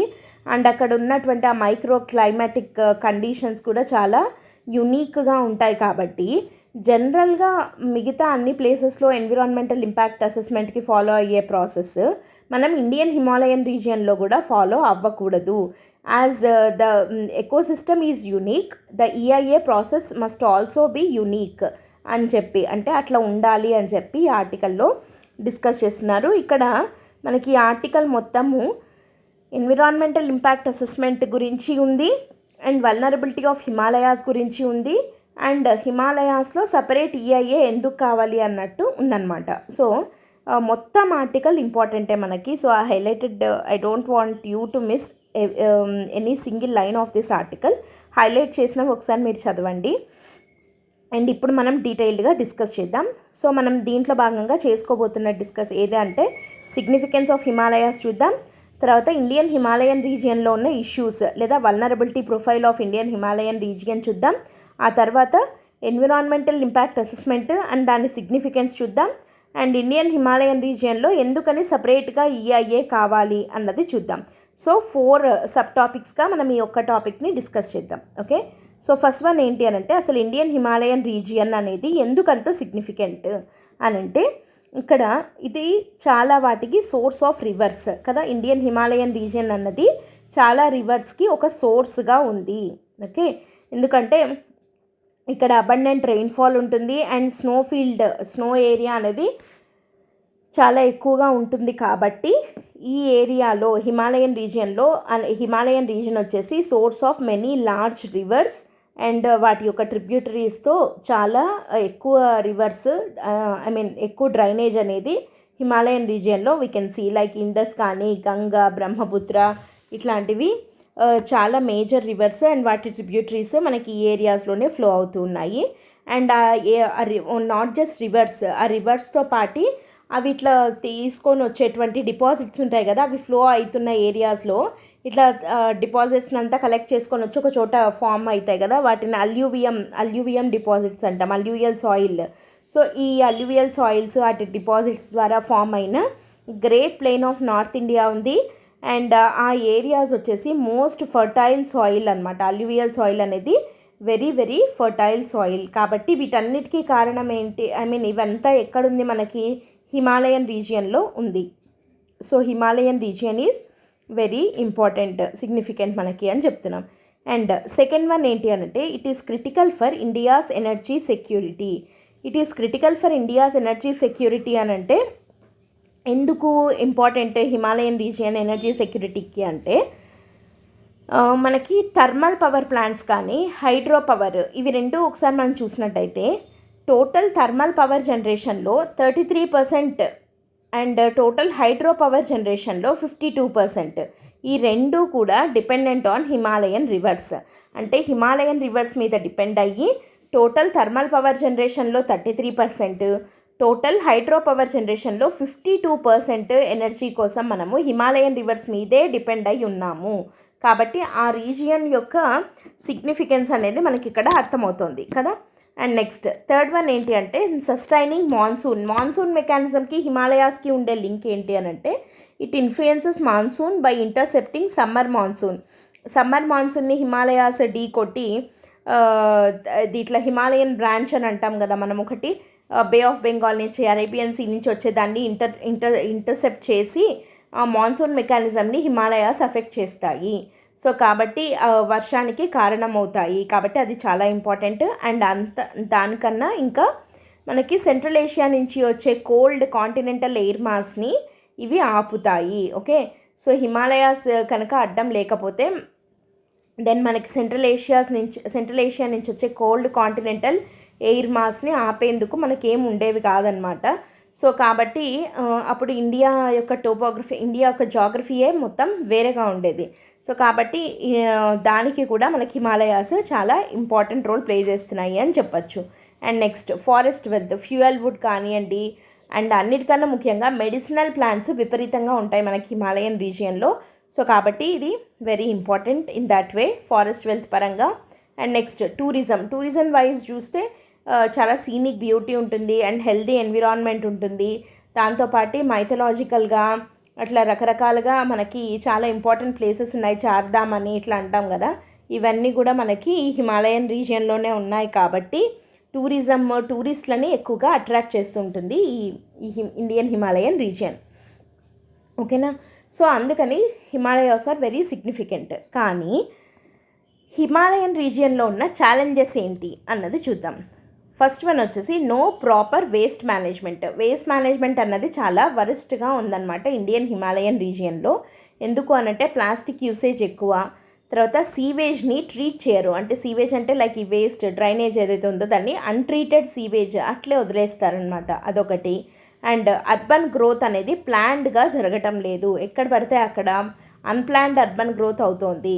అండ్ నెక్స్ట్ ఎయిర్ పొల్యూషన్ కూడా విపరీతంగా పెరుగుతోంది. ఓకే, సో ఎయిర్ పొల్యూషన్ విపరీతంగా పెరగడం వల్ల మనకి కొన్ని ఏరియాస్లో హిమాలయాస్ యొక్క కలర్ మారుతోంది అని, అండ్ హిమాలయాస్ యొక్క ఆల్బెడో తగ్గుతోంది అని కూడా అంటారనమాట. ఆల్బెడో అంటే ఏంటి? రిఫ్లెక్టింగ్ కెపాసిటీ కదా. మామూలుగా రిఫ్లెక్టింగ్ కెపాసిటీ వైట్ కలర్లో ఉన్న వాటికి చాలా ఎక్కువగా ఉంటుంది. So Himalaya snow capped mountains కాబట్టి వాటి యొక్క ఆల్బెడో ఎక్కువగా ఉంటుంది అని చెప్తారు. కానీ ఈ పొల్యూషన్ ఎక్కువ అవ్వడం వల్ల హిమాలయాస్ యొక్క ఆల్బెడో కూడా తగ్గుతోంది అని అంటున్నారనమాట. సో ప్రాపర్ వేస్ట్ మేనేజ్మెంట్ అనేది లేకపోవడం అనేది ఒక challenge in Indian Himalayan region. రెండోది వచ్చేసి అన్సస్టైనబుల్ టూరిజం అంటే ఏంటంటే it upsets the natural micro climate of Indian Himalayan region. Tourism okay మంచిదే, కానీ అది సస్టైనబుల్గా ఉండటం లేదు. అంటే దానివల్ల ఆ లోకల్ ఏరియాస్లో ఉన్న మైక్రో క్లైమేట్ అంటే చిన్న లైక్ ఈ ప్లాంట్స్ కానివ్వండి, లేకపోతే ఫానల్ స్పీసీస్ లేదా ఫ్లోరల్ స్పీసీస్ ఎఫెక్ట్ అవుతున్నాయి బికాస్ ఆఫ్ అన్సస్టైనబుల్ టూరిజం అనమాట. అండ్ నెక్స్ట్ క్లైమేట్ చేంజ్ అంటే ఇంకా మనకు రెగ్యులర్గా తెలిసిందే దట్ ఏంటంటే క్లైమేట్ చేంజ్ వల్ల గ్లోబల్ వార్మింగ్ అవుతుంది, గ్లోబల్ వార్మింగ్ వల్ల గ్లేషియల్ మెల్టింగ్ అవుతుంది, గ్లేషియల్ మెల్టింగ్ వల్ల ఈ GLOFs glacial lake outburst floods అంటాం కదా, ఇట్లాంటివి ఎక్కువ అవుతున్నాయి అది. And next faulty infrastructure projects అంటే ఇప్పుడు మనం ఇందాక చూసినట్టు హైడ్రో పవర్ ప్రాజెక్ట్స్ కానీ లేదా ఏదైనా infrastructure projects, hydro power projects లేదా చార్ధామ్ హైవే డెవలప్మెంట్ ప్రాజెక్ట్, లేదంటే ఇక్కడ అంటే లైక్ అది ఇంకా రియలైజ్ అవ్వలేదు. కానీ ఇప్పుడు మనకి ఏమంటున్నారు, ఈ లిథియం రిజర్వ్స్ ఇట్లాంటివి జమ్మూ కాశ్మీర్ రీజియన్లో ఉన్నాయి, లదాఖ్లో అట్లా అంటున్నాం కదా. సో ఇప్పుడు అట్లాంటి వాటి కోసం మైనింగ్ చేయడము, ఓపెన్ కాస్ట్ మైనింగ్ అంటాం, ఇట్లాంటివి ఏమైనా లైక్ డ్రిల్లింగ్ కానీ ఇట్లాంటివి ఏదైనా చేయాల్సి వస్తే దెన్ అట్లాంటి ఫాల్టీ ప్రాజెక్ట్స్ వల్ల ప్రాపర్గా ఇంపాక్ట్ అసెస్మెంట్ చేయకుండా కనుక ఆ ప్రాజెక్ట్స్ని మనం ఇంప్లిమెంట్ చేస్తే then it may lead to a big disaster. So కాబట్టి ఇవన్నీ ఇండియన్ హిమాలయన్ రీజియన్లో ఉన్న challenges because this particular Himalayan region is very fragile in nature. Okay, ఇప్పుడు వల్నరబిలిటీ ప్రొఫైల్ చూద్దాం. అంటే Indian Himalayan regions are prone to disasters అంటున్నాం కదా, ఎట్లాంటి disasters ఏమేమి వస్తున్నాయి ఇక్కడ, దాని ప్రొఫైల్ ఏంటి, వల్నరబిలిటీ ప్రొఫైల్ ఏంటి అంటే ఇది ఫ్రెజైల్ టెర్రైన్ మనకు తెలిసిందే అండ్ ఇన్స్టేబుల్. ఓకే, స్టెబిలిటీ ఇంకా రాలేదన్నమాట. హిమాలయాస్ ఆర్ స్టిల్ గ్రోయింగ్ అంటాం కదా, సో అవి ఇంకా ఇన్స్టేబుల్గా ఉన్నాయి.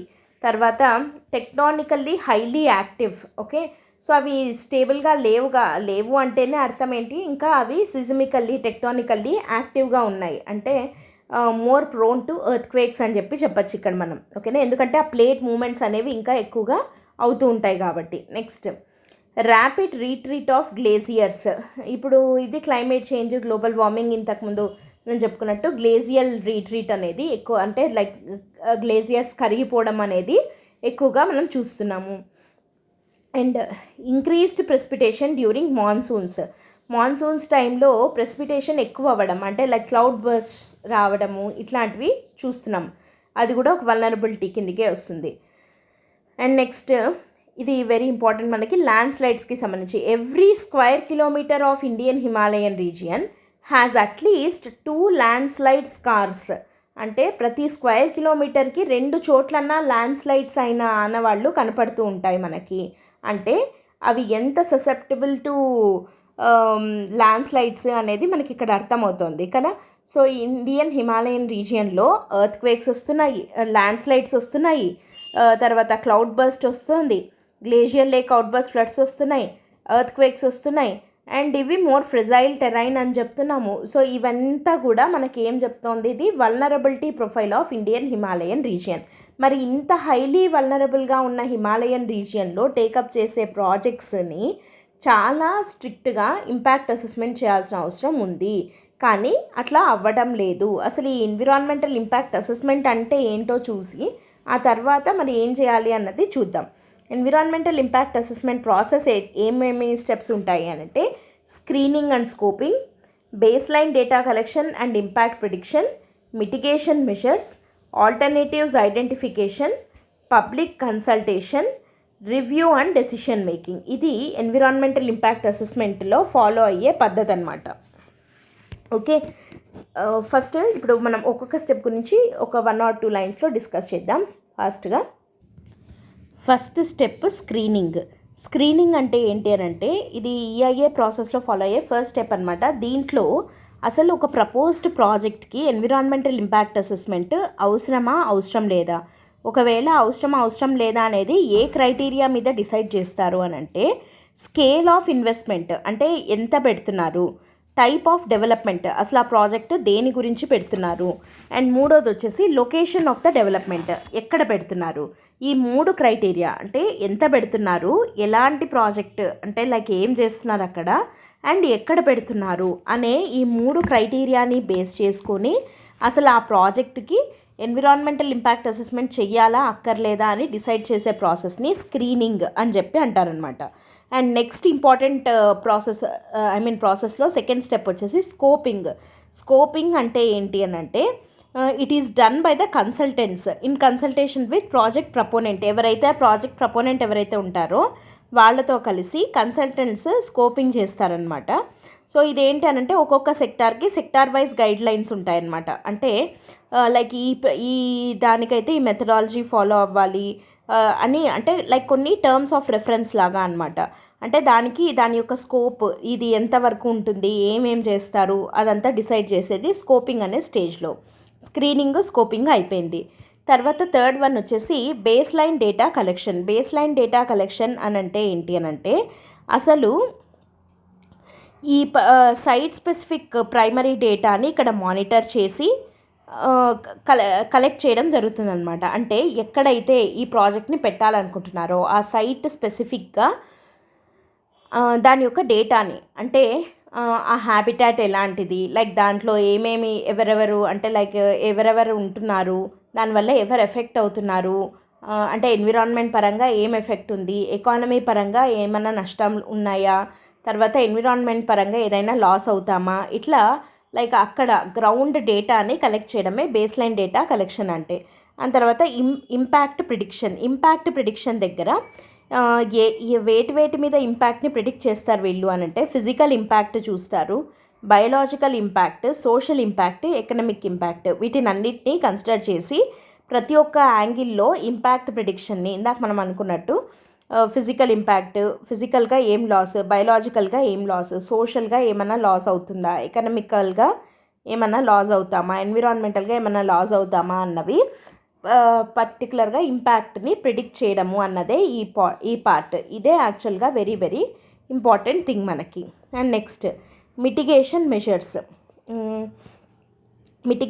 ఇక్కడ వన్ మోర్ థింగ్, ఇంకోటి ఏంటంటే ఇక్కడ ఇంపాక్ట్ ప్రిడిక్షన్ దానికి ఒక చిన్న ఎగ్జాంపుల్ లాగా చెప్పాలంటే ఇక్కడ మనకి గాడ్గిల్ ప్యానెల్ ఉంది కదా, గాడ్గిల్ ప్యానెల్ గురించి చెప్పాలంటే environmental impact assessment is done by Gadgil panel on the western ghat regions అనమాట. ఎందుకంటే వెస్ట్రన్ ఘాట్ ఏరియాస్లో గాడ్గిల్ ప్యానెల్ ఇచ్చిన రికమెండేషన్స్ని బట్టి ఈ నెక్స్ట్ ఫర్దర్గా రాబోయే ప్రాజెక్ట్స్ అనేవి టేకప్ చేస్తున్నారు. బికాజ్ ఎందుకంటే వెస్ట్రన్ ఘాట్ రీజియన్స్లో ఇంపాక్ట్ అసెస్మెంట్ ఎలా ఉంటుంది అని వాళ్ళు ప్రాపర్గా ప్రిడిక్ట్ చేయడం జరిగిందనమాట. ఇట్లాంటిది ఇంపాక్ట్ ప్రిడిక్షన్ కింద మనం ఒక ఎగ్జాంపుల్ లాగా చెప్పుకోవచ్చు. ఓకేనా.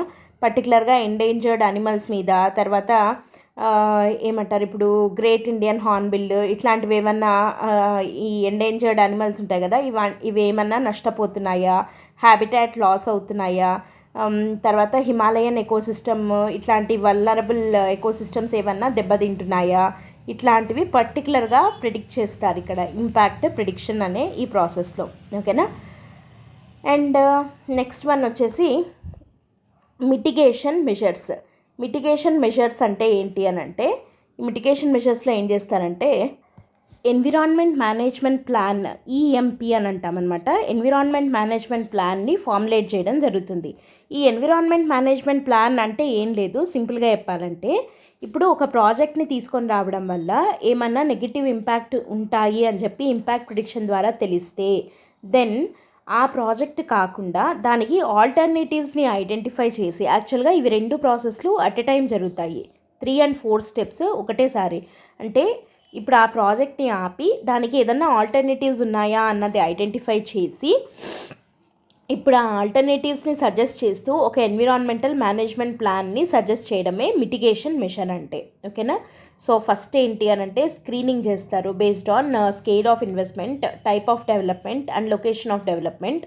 ఆ తర్వాత అసలు ఆ ప్రాజెక్ట్కి ఈఐఏ కావాలా వద్దా అని డిసైడ్ అయిన తర్వాత దాని స్కోప్ ఎంత ఉంది అన్నది చూస్తారు. ఆ తర్వాత సైట్ స్పెసిఫిక్ బేస్డ్ డేటాని కలెక్ట్ చేస్తారు. ఆ తర్వాత దాని యొక్క ఇంపాక్ట్ ఫిజికల్గా, బయోలాజికల్గా, సోషల్గా, ఎకనామికల్గా ఎంత ఉంటుంది అన్నది ఇంపాక్ట్ ప్రిడిక్షన్ కింద ప్రిడిక్ట్ చేయడం జరుగుతుంది. ఆ తర్వాత ఒకవేళ దాని ఇంపాక్ట్ నెగిటివ్గా ఎక్కువగా ఉంటుంది అని అనుకుంటే దెన్ ఆల్టర్నేటివ్స్ని ఐడెంటిఫై చేసి ఆ ఆల్టర్నేటివ్స్ని చూపిస్తూ ఎన్విరాన్మెంట్ మేనేజ్మెంట్ ప్లాన్ అనే ఒక ప్లాన్ని డీటెయిల్డ్గా ఫార్ములేట్ చేయడం జరుగుతుంది అండర్ మిటిగేషన్ మెజర్స్. అండ్ ఆ తర్వాత పబ్లిక్ కన్సల్టేషన్ లేదా పబ్లిక్ హియరింగ్ అని అంటాము. పబ్లిక్ కన్సల్టేషన్ అనేది ఇక్కడ వెరీ వెరీ ఇంపార్టెంట్ ఏమంటామంటే స్టెప్ అనమాట ఇన్ ఎన్విరాన్మెంటల్ ఇంపాక్ట్ అసెస్మెంట్.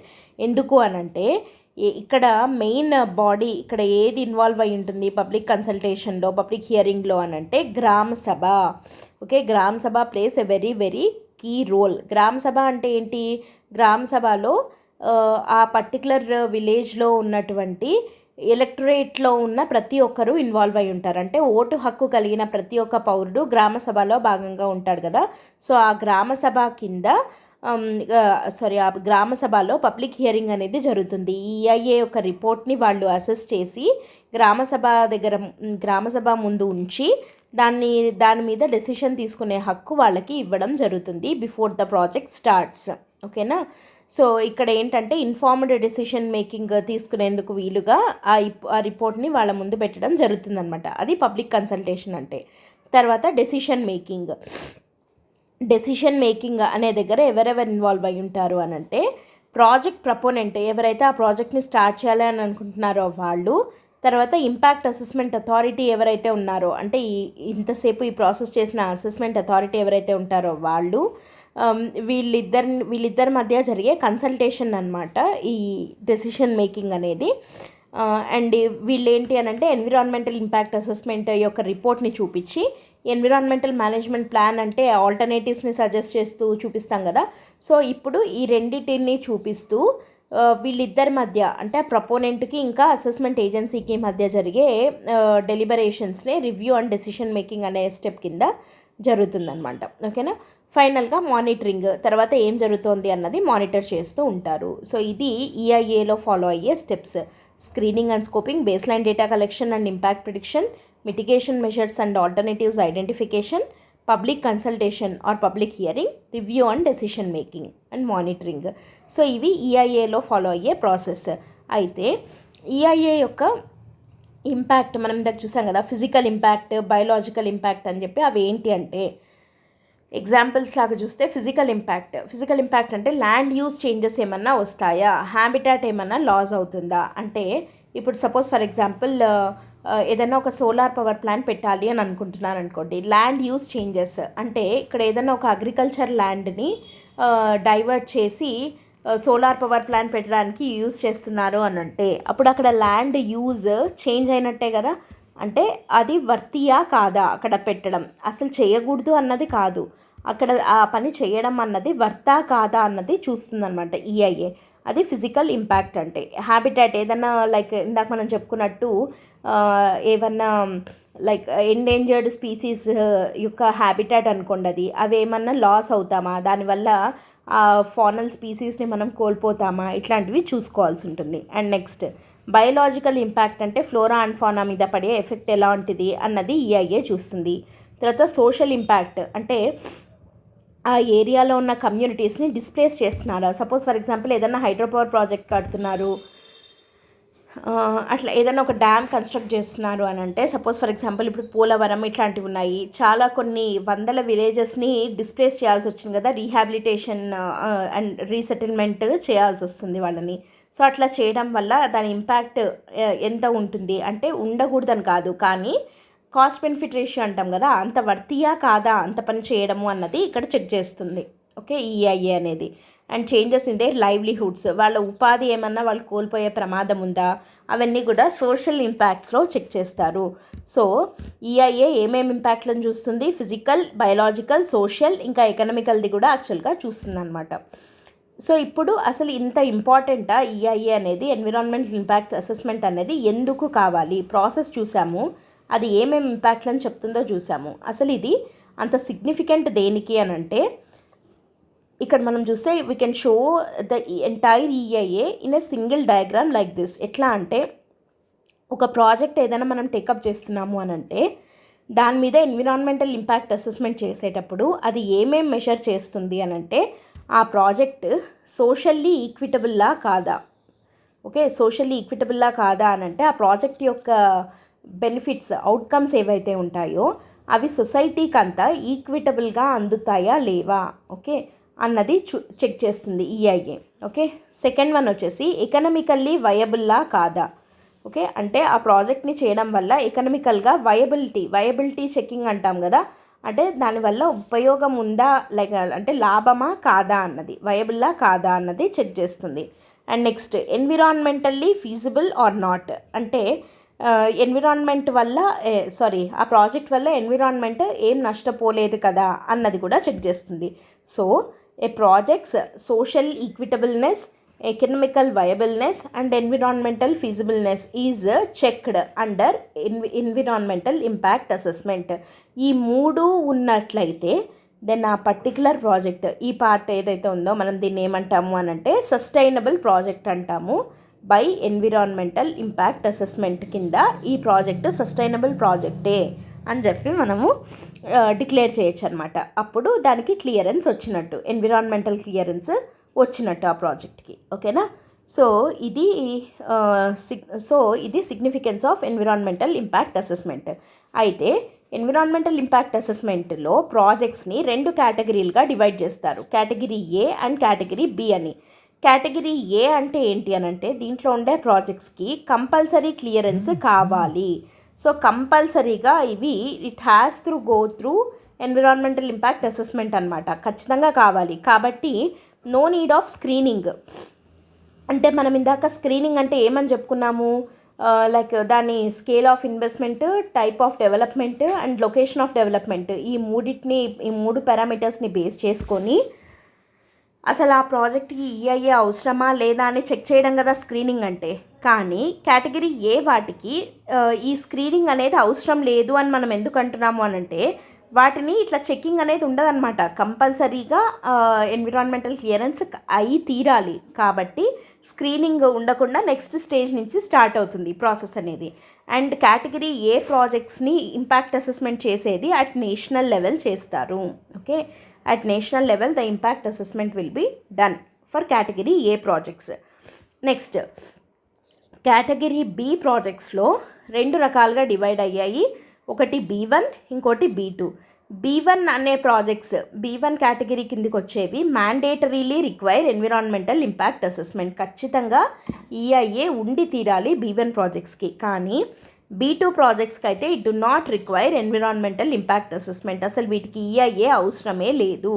అంటే లైక్ ఫర్ ఎగ్జాంపుల్ ఏదైనా చిన్న చిన్న రెసిడెన్షియల్ ప్రాజెక్ట్స్ ఇట్లాంటివి ఉంటాయి కదా, వాటికి ఈఐఏ అవసరం లేదనమాట. అవి B2 కిందికి వెళ్తాయి. వెరాజ్ మైనింగ్ కానీ, పెట్రోకెమికల్స్, తర్వాత మనకి hydro electric projects, river valley projects ఇట్లాంటివి ఉంటాయి కదా, అవన్నీ category A and category B1 కిందికి వెళ్తాయి, which mandatorily requires environmental impact assessment. అయితే మళ్ళీ ఏకి B1కి రెండిటికి కావాలి కదా, మరి డిఫరెన్స్ ఏంటి అంటే కేటగిరీ ఏ వచ్చేసి impact assessment will be done at national level, వెరాస్ category B1 వచ్చేసి స్టేట్ లెవెల్ ఇంపాక్ట్ అసెస్మెంట్ ఏజెన్సీస్తో కూడా చేయించవచ్చు. సో B1 వచ్చేసి అట్ స్టేట్ లెవెల్ అవుతుంది, B2కి అసలు ఏది అక్కర్లేదు, ఏకి వచ్చేసి at national level impact assessment అవుతుందన్నమాట. ఇవి different types of projects under environmental impact assessment. అయితే అసలు ఎన్విరాన్మెంటల్ ఇంపాక్ట్ అసెస్మెంట్ వల్ల మనము కన్క్లూజన్లో కానీ అట్లాంటి దగ్గర మనం ఏం రాయొచ్చు అని అంటే, ఈ ఎన్విరాన్మెంటల్ ఇంపాక్ట్ అసెస్మెంట్ యొక్క నెసెసిటీ గురించి మాట్లాడాలంటే, ఇప్పుడు అసలు ఎన్విరాన్మెంటల్ ఇంపాక్ట్ అసెస్మెంట్ లేకపోతే ఏమవుతుంది, ఏదైనా ఒక ప్రాజెక్ట్ని మనం ఇష్టానుసారం మనం ఇట్లా స్టార్ట్ చేసేసామనుకోండి, దానివల్ల మేబీ మన ఎకానమీ పరంగా మనం స్ట్రెంథన్ అవ్వచ్చు, కానీ అంటే గ్రోత్ ఉంటుంది కానీ డెవలప్మెంట్ ఉండదు అని అంటాం. అంటే ఎకనామికల్గా గ్రోత్ ఉంటుంది కానీ ఎన్విరాన్మెంటల్ సస్టైనబిలిటీ కానీ హ్యూమన్ డెవలప్మెంట్ కానీ దెబ్బతినే ప్రమాదం ఉంది అని చెప్పడానికి ఒక చిన్న పాయింట్, ఈ ఈఐఏ యొక్క సిగ్నిఫికెన్స్ని తెలిపే ఒక పాయింట్ ఏంటి అని అంటే, 2017లో ease of doing business rank, అంటే ఎకానమీ గ్రోత్ పరంగా చూస్తే 2017లో India's rank of in EODB was 100 out of 190 nations. 100th ర్యాంక్లో మనం ఉన్నాము. అయితే 2023కి వచ్చేసరికి మన ర్యాంక్ ఎంతకు పెరిగింది, 63కి. We are now at 63rd position. Latest rank 63rd ప్లేస్లో ఉన్నాం మనం out of 190 nations in ease of doing బిజినెస్లో. ఓకే, అదే ఎన్విరాన్మెంటల్ పర్ఫార్మెన్స్ ఇండెక్స్ విషయానికి వచ్చినట్టయితే, అంటే ఇక్కడ మనం ఈజ్ ఆఫ్ డూయింగ్ బిజినెస్ బాగుంది అని అంటే అర్థం ఏంటి, లైక్ బిజినెస్ ఫెసిలిటేషన్, అంటే లైక్ రెగ్యులేటరీ ఫ్రేమ్వర్క్ అవన్నీ కొంచెం ఈజీ చేశారు, సో దట్ డూయింగ్ బిజినెస్ అనేది ఈజీ అవుతుంది అని కదా. కానీ మరి అట్లాంటప్పుడు ఎన్విరాన్మెంటల్ పర్ఫార్మెన్స్ అనే దాంట్లో కూడా మనం అంతే జాగ్రత్తగా ఉండాలి కదా. కానీ ఏం జరిగింది అంటే 2020లో ఎన్విరాన్మెంట్ పర్ఫార్మెన్స్ ఇండెక్స్లో India rank was 168 out of 180.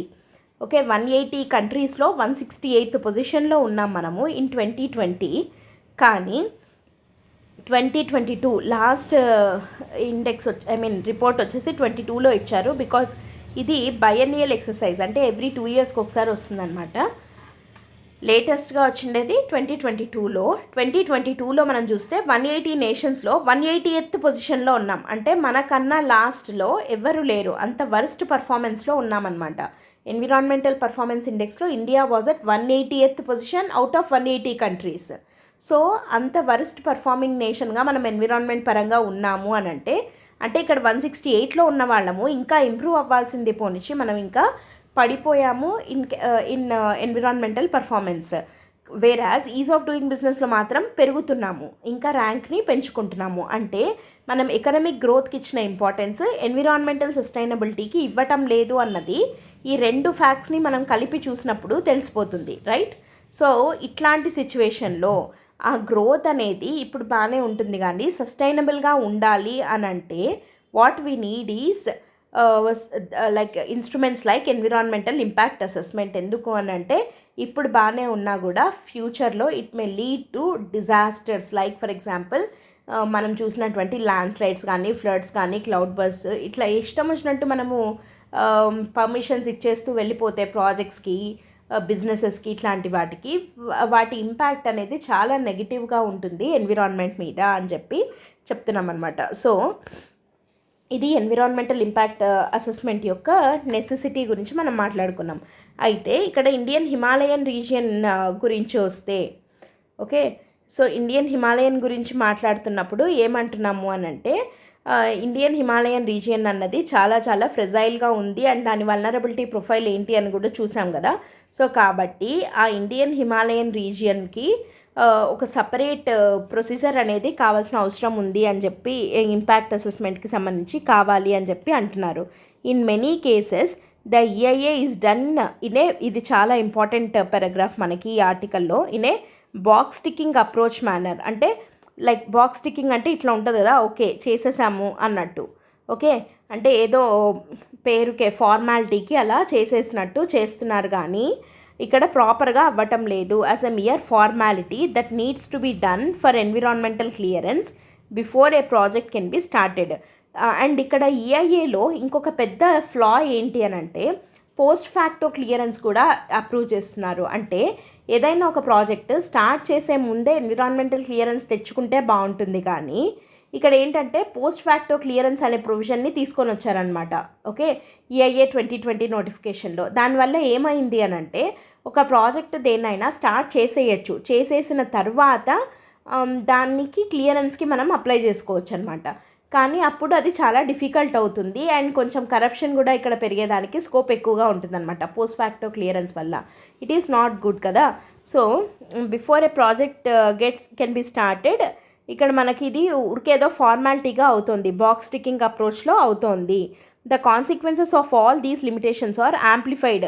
మామూలుగానే ఎక్కువ అండ్ అది ఇండియన్ హిమాలయన్ రీజియన్లో ఇంకా యాంప్లిఫై అవుతున్నాయి, ఇంకా ఎక్కువ అవుతున్నాయి అని చెప్పి ఇక్కడ చెప్తున్నారు. The EIA process is not at all Cognizant off the special needs of Indian Himalayan region. ఇది జనరల్గా అన్ని రీజియన్స్కి ఎలా ఉందో అలాగే ఉంది, కానీ special needs of Indian Himalayan region పట్ల ఇది కాగ్నిజెంట్గా లేదు, అంటే దాన్ని తెలుసుకొని దానికి తగినట్టుగా ఇది లేదు అని చెప్పి. Policy makers would do well to explore other tools such as, ఇది మనకి important, strategic environmental assessment. So EIA అని కాకుండా స్ట్రాటజిక్ ఎన్విరాన్మెంట్ అసెస్మెంట్ అనేది చేయాల్సి ఉంటుంది, which takes into account the cumulative impact of development in an area to address the needs of Indian Himalayan region as a fundamental policy. అంటే Indian Himalayan region యొక్క specific నీడ్స్ని గుర్తిస్తూ, okay, దాంట్లో ఆ particular ఏరియాలో అవుతున్న environmental impact, ఈ projects వల్ల ఇంపాక్ట్ ఎలా ఉంటుంది అన్నది ఐడెంటిఫై చేస్తూ ఈఐఏ లాగా కాకుండా it must be SEA, strategic environmental అసెస్మెంట్ని చేయిస్తే Indian Himalayan regions will be safe to stay లేదా safe to have any infrastructure projects in future అని చెప్పచ్చు. సో ఇదన్నమాట Indian Himalayan region needs its own EIA అని చెప్పి వచ్చినటువంటి article. Very very important article. ఇది మనకి GS3లో ఎన్విరాన్మెంట్ అనే దాంట్లో ఈఐఏ అని స్పెసిఫిక్గా కీవర్డ్ కూడా ఉంది మనకి సిలబస్లో. సో వెరీ ఇంపార్టెంట్ ఆర్టికల్ అనమాట ఇది. Okay, let us move on to the next one. Next article ఏమని వచ్చింది అంటే మనకి it is about delay as tactic. ఇది మనం ఆల్రెడీ అంటే లైక్ కొలీజియం సిస్టమ్ గురించి వాటి గురించి మనం ఆల్రెడీ డిస్కస్ చేశాము. ఇక్కడ strictly I want to stick to prelims point of view. ఇక్కడ ఏంటంటే ఇది ట్రాన్స్ఫర్ ఆఫ్ జడ్జెస్ గురించి కదా, హైకోర్టు జడ్జెస్ యొక్క ట్రాన్స్ఫర్ గురించి, అండ్ కాబట్టి మనం దాని గురించి మాట్లాడుకుందాము. ఇక్కడ దీనికి సంబంధించి ట్రాన్స్ఫర్ ఆఫ్ జడ్జెస్కి సంబంధించిన కాన్స్టిట్యూషనల్ ప్రొవిజన్ ఏంటంటే article number 222. It is regarding transfer of high court judges including chief జస్టిస్తో కూడా కలిపి హైకోర్టు జడ్జెస్ని ఒక హైకోర్టు నుంచి ఇంకో హైకోర్టుకి ట్రాన్స్ఫర్ చేయాలి అంటే కాన్స్టిట్యూషన్లో ఉన్న ప్రొవిజన్ ఆర్టికల్ నెంబర్ 222 అనమాట. సో ఎవరు ట్రాన్స్ఫర్ చేస్తారు అంటే president May transfer A judge from one high court to another high court, కానీ but he or she can do only after consulting Chief Justice of India. President transfer చేస్తాడు కానీ ఎప్పుడు only after consulting chief justice of India అనమాట. అసలు ప్రస్తుతం follow అవుతున్న procedure ఏంటి for transfer of judges అంటే first CJI chief justice of India ఈ ప్రాసెస్ని ఇనిషియేట్ చేయడం జరుగుతుంది. అసలు ఎవరిని ట్రాన్స్ఫర్ చేయాలి ఎక్కడికి చేయాలి అన్న ప్రాసెస్ని CJI ఇనిషియేట్ చేస్తాడు. కానీ ఇక్కడ ఆయన ఇండివిజువల్ డెసిషన్ కాదు. He should take the views of collegium. ఒక కొలీజియం అంటే ఒక గ్రూప్ ఆఫ్ జడ్జెస్ని కన్సల్ట్ అయ్యి అప్పుడు ఒక డెసిషన్ని తీసుకోవాలి. So initiated by CJI and he takes the views of collegium. ఆ కొలీజియంలో ఎవరెవరు ఉంటారంటే CJIతో పాటి 4 senior most judges of supreme court ఉంటారు. సో ఈ 4 senior most judges of supreme court plus CJI మొత్తం 5 మంది కలిసి ఇన్ రిటర్న్ వాళ్ళు చెప్పాల్సి ఉంటుంది. అంటే ఏంటి, ఒక వ్యక్తిని ఒక హైకోర్టు జడ్జిని ఇక్కడ నుండి ఇంకో చోటికి ట్రాన్స్ఫర్ చేద్దాము అండ్ దానికి గాను రీజన్స్ ఇవి అని చెప్పి they need to give in a return manner అనమాట. సో ఈ 5 మంది రిటర్న్ సబ్మిషన్స్ ఇచ్చిన తర్వాత ఎవరెవరు ఉంటారు 4 సీనియర్ మోస్ట్ జడ్జెస్ అంటే ఇక్కడ one more thing, 4 senior most judges అంటే ఎవరెవరంటే ఇప్పుడు ఒక ఫర్ ఎగ్జాంపుల్ ఇప్పుడు మణిపూర్ జడ్జిని ట్రాన్స్ఫర్ చేస్తున్నారు అనుకుందాం. మణిపూర్ హైకోర్టు జడ్జిని ట్రాన్స్ఫర్ చేస్తున్నారు కాబట్టి ఆ Manipur high court judge Manipur high court యొక్క చీఫ్ జస్టిస్ ఒకవేళ ట్రాన్స్ఫర్ చేస్తున్నది చీఫ్ జస్టిస్ ఆఫ్ హైకోర్టు కాకపోతే కేసు ఇప్పుడు మనం మాట్లాడుతున్నాం. ఓకేనా, ఏ హైకోర్టు ఇప్పుడు సపోజ్ ఏ అనే ఒక హైకోర్టు నుండి బి అనే ఒక హైకోర్టుకి ఒక జడ్జిని other than CJ of high court transfer చేస్తున్నాము అని అంటే దెన్ ఆ కొలీజియంలో CJIతో పాటు 4 ఉండాలి అనుకున్నాం కదా. ఆ 4 ఎవరు అని అంటే ఎక్కడి నుండి అయితే ట్రాన్స్ఫర్ అయ్యి వెళ్ళిపోవాలి అని అంటున్నారో ఆ కోర్ట్ యొక్క chief justice of high court in the present state. Next ఏ ఊరికి వెయ్యాలి అని అనుకుంటున్నారో ఆ ఊరి యొక్క ఆ స్టేట్ యొక్క high court judge CJ. Okay, so CJ of high court of the present state, CJ of high court of the new state ఎక్కడికి వేయాలో అక్కడికి. అండ్ వీళ్ళిద్దరూ కాక ఇంకొక 1 or more senior supreme court judges అనమాట. సో టోటల్గా 4 CJI ప్లస్ ఈ 4 5 మంది కలిసి ఒక డెసిషన్ని తీసుకొని in writing they express their views and ఆ రైటింగ్లో ఎక్స్ప్రెస్ చేసిన ఆ వ్యూస్ని యూనియన్ లా మినిస్టర్కి పంపిస్తారు. ఓకే, యూనియన్ లా మినిస్టర్కి పంపిస్తే యూనియన్ లా మినిస్టర్ ప్రైమ్ మినిస్టర్కి పంపిస్తారు. Prime minister will send it to president. So సింపుల్గా చెప్పాలంటే collegium system headed by CJI in writing they express their views to union law minister prime మినిస్టర్కి చెప్తే prime minister along with council of ministers he suggest the names to president అనమాట. So president high court జడ్జెస్ని transfer చేస్తారు. పేరుకి మనం ఇక్కడ చూడడానికేమో article 222లో ఏమని ఉంటుందంటే ప్రెసిడెంట్ హైకోర్టు జడ్జెస్ని he transfers from one court to the other court అని ఉంటుంది. కానీ యాక్చువల్గా ఇన్ కన్సల్టేషన్ విత్ CJI అవుతుంది అని చెప్పచ్చు కదా. On the recommendation of prime minister and CJI ఈ president just he transfers the person from one high court to the other high court. Okay, so ఇది ఆర్టికల్ నెంబర్ 222. జస్ట్ ఇది సింపుల్గా మనం ప్రిలిమ్స్ పాయింట్ ఆఫ్ వ్యూలో ఈ ఆర్టికల్ని డిస్కస్ చేయడం జరిగింది. And let us move on to the next article వచ్చేసి AIIMS to constitute board to examine whether a 22-week pregnant women can abort అని చెప్పి వచ్చిందనమాట. ఇక్కడ Delhi high court all India institute of medical sciences AIIMS ఉంది కదా, సో వీళ్ళకి ఒక డైరెక్షన్ ఇవ్వడం జరిగింది to constitute a medical board to consider whether it could be safe for a 22-week pregnant women to undergo termination of pregnancy and examine the condition of the foetus. అంటే 22 weeks ప్రెగ్నెంట్గా ఉన్న ఒక lady if she wanted to abort the pregnancy then అది సేఫా కాదా అన్నది examine చేయమని చెప్పి ఎయిమ్స్కి ఒక డైరెక్షన్ ఇవ్వడం జరిగింది Delhi high court to examine whether it is safe or not అని చెప్పి. సో ఇక్కడ మనము దేని గురించి మాట్లాడుతున్నాము అంటే ఇక్కడ ఆ ఉమెన్ పెట్టుకున్న పిటిషన్ ఏంటి అని అంటే medical termination of pregnancy act కింద అది లీగల్గా కరెక్టే కదా అని చెప్పి తను అడుగుతున్నారు. సో ఇక్కడ మనం సింపుల్ ఇది మనకు ఫ్రీక్వెంట్గా న్యూస్లో వస్తుందన్నమాట లాస్ట్ ఒక 1 weekగా. సో జస్ట్ దీని గురించి ఒక 2-3 పాయింట్స్ని మనం డిస్కస్ చేద్దాం. ఇది MTP అంటాం మనం, medical termination of pregnancy act 2021. ఇది యాక్చువల్గా 1971 యాక్ట్, ఇట్ వాస్ అమెండెడ్ అనమాట ఇన్ 2021. ఎంటీపీ అంటే ఏంటి, ఫస్ట్ ఎంటీపీ 1971లో ఎందుకు పాస్ చేశారు, ఏముంది దీంట్లో అంటే, it was passed due to the progress made in the field of medical science with respect to safer abortions on humanitarian and social grounds. Humanitarian grounds, social grounds కింద ఒక safe abortion కోసము వీలు ఉండే విధంగా, లీగల్గా పాసిబుల్ అయ్యే విధంగా medical termination of pregnancy అనే యాక్ట్ని పాస్ చేయడం జరిగింది. మళ్ళీ దాన్ని 2021లో అమెండ్ చేయడం జరిగింది. ఈ రెండిట్లో ఉన్న డిఫరెన్స్ ఏంటి అని అంటే, ఎంటీపీ యాక్ట్ 1971 ప్రకారము ఈ మెడికల్ టర్మినేషన్ ఆఫ్ ప్రెగ్నెన్సీ అనేది ఓన్లీ మ్యారీడ్ ఉమెన్కి మాత్రమే అప్లికబుల్గా ఉండేది. ఇట్లా టర్మినేషన్ ఆఫ్ ప్రెగ్నెన్సీ ఎవరు చేసుకోగలరు అంటే ఓన్లీ మ్యారీడ్ ఉమెన్ మాత్రమే అప్లికబుల్ అని చెప్పి 1971లో ఉందన్నమాట.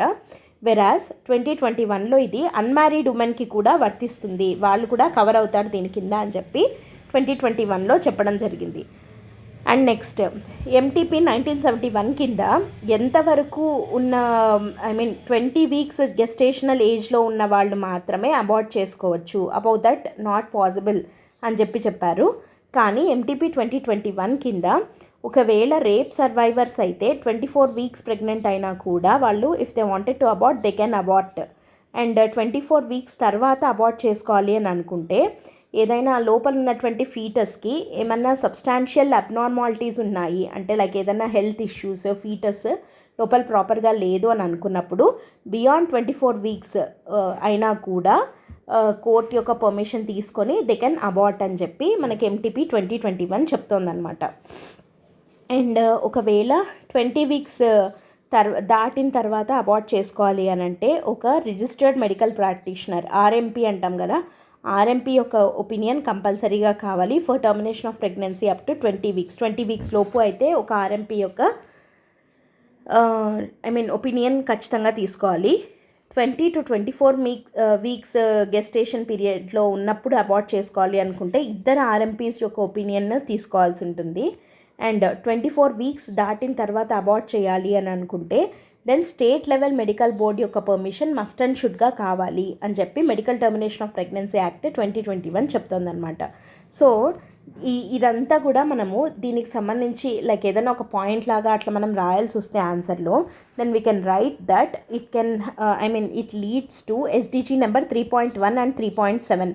3.1 ఏం చెప్తోంది అని అంటే రెడ్యూసింగ్ మెటర్నల్ మార్టాలిటీ. ఎందుకంటే లైక్ లోపల బేబీ ఏదన్నా మనం ఇందాక చెప్పుకున్నాం కదా సబ్స్టాన్షియల్ ఫీటల్ అబ్నార్మాలిటీస్ అని, ఒక్కొక్కసారి దానివల్ల మదర్ కూడా చనిపోయేదానికి ప్రమాదం ఉందన్నమాట. సో మనకు పాసిబుల్ అయ్యే చోట మెటర్నల్ మార్టాలిటీని తగ్గించగలిగే అవకాశం ఉంటే then we need to reduce the maternal mortality, కాబట్టి సేఫ్ అబార్షన్స్ని అలౌ చేస్తున్నాము. సో 3.1 ఎస్టీజీ అంటే 3 ఏంటి, good health and well being కదా, మళ్ళీ దాంట్లో సబ్ టార్గెట్స్ ఉంటాయి. దాంట్లో 3.1 ఏం చెప్తుంది అంటే రెడ్యూసింగ్ మెటర్నల్ మార్టాలిటీ బై 2030 అని చెప్తుంది. అది ఇంకోటి 3.7 కూడా మనకి 3లోనే good health and well being కిందనే ఏంటంటే universal access to sexual and reproductive health rights. So ఒక మదర్కి, ఒక ఉమెన్కి reproductive rights, sexual reproductive rights ఉన్నాయి అంటే తను కావాలి అనుకుంటేనే బేబీని క్యారీ చేయొచ్చు, బర్త్ ఇవ్వచ్చు, లేదంటే లేదు, ఆ రైట్ మదర్కి ఉంది అని చెప్పి మనకి 3.7 చెప్తుందన్నమాట. ఇక్కడ అయితే ఇష్యూ ఏమవుతుంది అని అంటే, ఇక్కడ మదర్ యొక్క రైట్ కోసము అని చెప్పి అంటే ఇక్కడ మనకి ఏ రైట్ కిందకి వస్తుంది ఇది అని అంటే article number 21 right to life and personal liberty కింద మనకి Puttaswamy versus union of India case ఉంది కదా, దాంట్లో ఏమని చెప్తారు అంటే it ensures the right of the women to make reproductive choices. తన రీప్రొడక్టివ్ చాయిస్ని తనే మేక్ చేసుకోవచ్చు అనే ఫండమెంటల్ రైట్ ఉంది అండర్ ఆర్టికల్ 21 అని చెప్పి పుట్టుస్వామి కేసు చెప్తోందనమాట. అయితే ఇక్కడ సుప్రీంకోర్టు ఏమని చెప్తుంది అని అంటే, ఒకవేళ బియాండ్ 24 వీక్స్ అనుకోండి, అప్పుడు అక్కడ ఓన్లీ మదర్ రైట్స్ మనము ఎన్ష్యూర్ అవుతున్నాయా లేదా అన్నది చూడటం ఒకటే కాదు, లోపల ఉన్నటువంటి బేబీకి కూడా హార్ట్ బీటింగ్ ఇదంతా వచ్చింది అని అంటే దెన్ ఆ బేబీకి కూడా రైట్స్ ఉంటాయి కదా, అంటే అబార్ట్ చేసే రైట్ మనకి లేదు అన్నట్టు సుప్రీంకోర్టు చెప్తుందనమాట. సో ఇది ఒక ఎథికల్ డైలమా లాగా మనం చూడొచ్చు. ఈవెన్ ఎథిక్స్లో కూడా కేస్ స్టడీస్లో కూడా ఇట్లాంటివి వచ్చేదానికి అవకాశం ఉందన్నమాట. ఓకేనా, సో ఇది ఎంటీపీ గురించి మనకి న్యూస్లో ఉన్న ఆర్టికల్, దానికి సంబంధించి కొన్ని పాయింట్స్ మనం డిస్కస్ చేయడం జరిగింది. And before going to end the session today, Dasara ధమాకా ఆఫర్ కింద ఏపీపీఎస్సికి సంబంధించి గ్రూప్ 1 అండ్ గ్రూప్ 2 కోర్సెస్ని మనం లాంచ్ చేయడం జరుగుతుంది ఎల్టీఎక్స్ క్లాసెస్ నుంచి. గ్రూప్ 1 కోర్స్ వచ్చేసి 45,000 రూపీస్ అనమాట యాక్చువల్గా. బట్ 10,000 డిస్కౌంట్ తోటి మీకు ఓన్లీ 35,000కే with life time validity group 1 కోర్స్ని లాంచ్ చేశాము. అండ్ ఈ ఆఫర్ అనేది 31st అక్టోబర్ వరకు మాత్రమే valid. So utilize this offer. And group 1 కనుక మీరు తీసుకున్నట్టయితే you can have complimentary access to group 2 course కూడా. ఓకే, దీంట్లోనే ఇంక్లూడ్ అయి ఉంటుంది. కాబట్టి యూటిలైజ్ దిస్ ఆఫర్. అండ్ త్వరలోనే మన గ్రూప్ 1 అండ్ గ్రూప్ 2 నోటిఫికేషన్స్ రాబోతున్నాయి కాబట్టి ఈ ఆఫర్ని యూటిలైజ్ చేసుకొని కోర్సెస్కి సబ్స్క్రైబ్ అవ్వండి. If you have any doubts you can contact this number. Okay, and అలాగే గ్రూప్ 2 ఏపీపీఎస్సీ గ్రూప్ 2కి సంబంధించి కూడా కొత్త కోర్స్ని లాంచ్ చేయడం జరిగింది. బై సివిల్స్ ఫ్యాకల్టీ ఈ కోర్స్ని తీసుకోవడం జరుగుతుంది. కొత్త సిలబస్ని బేస్ చేసుకొని సివిల్స్ ఫ్యాకల్టీ చేత గ్రూప్ 2 కోర్స్ని చెప్పించడం జరుగుతుందన్నమాట. మీకు దాంట్లో ప్రిలిమ్స్, ఓన్లీ ప్రిలిమ్స్, అది కూడా రికార్డెడ్ క్లాసెస్ కావాలి అంటే 7,000 రూపీస్ మాత్రమే. అండ్ ప్రిలిమ్స్ కమ్ మెయిన్స్, అది కూడా రికార్డెడ్ క్లాసెస్ కావాలి అనుకుంటే 10,000 రూపీస్కి మీకు ఇవ్వడం జరుగుతుంది. ప్రిలిమ్స్ కమ్ మెయిన్స్ అయితే, ఓన్లీ ప్రిలిమ్స్ అయితే 7,000 రూపీస్ మాత్రమే. It also includes free test series programme కూడా. అండ్ ఈ కోర్సెస్ అన్నీ కూడా మీకు లైఫ్ టైం వ్యాలిడిటీ తోటి రావడం జరుగుతుంది. సో మీకు ఏదైనా డౌట్స్ ఉన్నా, ఇంకా మీరు ఏదైనా కోర్సెస్ని మీరు చూడాలనుకున్నా, కంటెంట్ని చూడాలనుకున్నా, you can download our app LTX classes యాప్ని డౌన్లోడ్ చేసుకోవచ్చు. For more details, you can contact this number or else you can visit the website ltxclasses.com. So మనకి చాలా like within month, maybe ఈ మంత్ ఎండింగ్కి APPSC group 1 and group 2 notifications వస్తాయి అని expect చేస్తున్నాం కాబట్టి so be prepared. And group 1 course కనుక మీరు తీసుకున్నట్టయితే as I said complimentary access to group 2 కూడా మీకు వస్తుంది.